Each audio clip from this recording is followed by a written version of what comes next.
यह एक राजा की कहानी है जो बहुत अच्छा और दयालु था। वह हमेशा अपने राज्य में खुशहाली चाहता था और जो भी कार्य करता राज्य की भलाई के लिए करता। जैसे जैसे उसकी उम्र बढ़ने लगी उसे कुछ बीमारियां हो लगी। तब उसे चिंता सताने लगी कि उसके बाद राज्य कौन संभालेगा। राजा ने अपने सलाहकार को बुलाया और कहा, मुझे चिंता है कि मेरे बाद मेरे राज्य का क्या होगा। सलाहकार ने कहा, राजा के बाद उसका पुत्र ही राजा बनता है। आप अपने बेटे को राजा घोषित कर दीजिए। राजा ने जवाब दिया, मेरा पुत्र कभी राजमहल से बाहर ही नहीं गया है।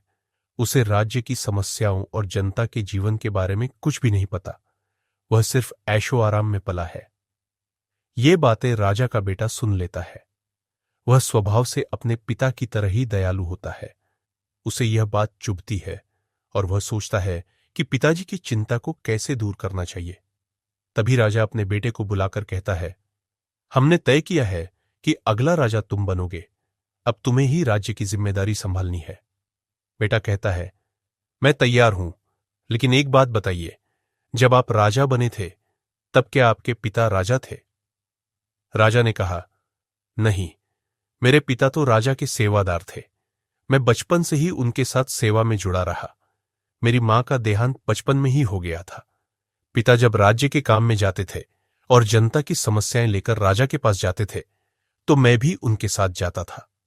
धीरे धीरे मैंने उनकी मदद करनी शुरू की। जब मैं थोड़ा बड़ा हुआ तो पिता का देहांत हो गया और फिर उनकी जिम्मेदारी मैंने संभाल ली। राजा आगे कहता है, जनता की सेवा करते करते मैं उनके दुख दर्द को समझने लगा। मैं जब भी राजा के सामने समस्या रखता, समाधान भी साथ बताता। राजा ने मेरी समझदारी देखकर मुझे सलाहकार बना दिया। फिर जब राजा बूढ़े हुए और उनकी कोई संतान नहीं थी तो उन्होंने मुझे अपना उत्तराधिकारी बना दिया। राजा ने बताया कि वह राजा बनने के बाद भी अपनी सेवा की ड्यूटी निभाता रहा, लेकिन वह इतना व्यस्त हो गया कि अपने बच्चों को इस सेवा में नहीं जोड़ा पाया।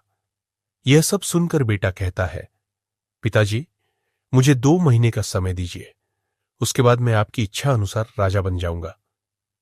राजा को गुस्सा आता है, मैं बीमार हूं, इसलिए जल्दी चाहता हूं और तुम मेरी बात टाल रहे हो। बेटा शांत होकर कहता है, मैं आपकी बात टाल नहीं रहा, बस खुद को तैयार करना चाहता हूं और इन 2 महीनों में कोई नहीं जानेगा कि मैं कहां हूं। राजा अंततः मान जाता है। अगले 2 महीनों में बेटा राज्य भर में घूमता है, गांवों में जाकर किसानों और आम जनता की समस्याएं समझता है, उनके बीच रहता है और उनके अनुभवों से सीखता है। 2 महीने बाद वह वापस लौटता है और राजा बनता है।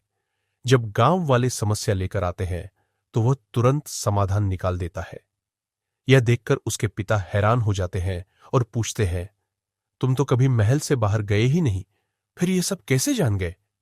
बेटा मुस्कुराकर कहता है, आपने मुझे राजा बनने को कहा, लेकिन मैंने जाना कि राजा का काम सिर्फ सिंहासन पर बैठना और आराम करना नहीं है, बल्कि प्रजा को समझना, उनकी सेवा करना है।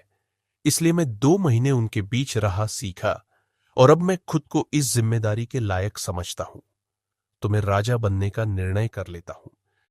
सीख। कई बार हम अधीर होकर शिकायत करने लगते हैं कि हमें कोई चीज अभी क्यों नहीं मिली, जबकि हमें उसकी सबसे ज्यादा जरूरत थी। लेकिन सच्चाई यह है कि अच्छी चीजें समय लेती है। अगर राजा ने अपने बेटे को बिना तैयारी के राजा बना दिया होता तो वह राज्य संभाल नहीं पाता। इसी तरह जब तक हम खुद को तैयार नहीं करते तब तक कोई भी जिम्मेदारी हमारे लिए बोझ बन सकता है।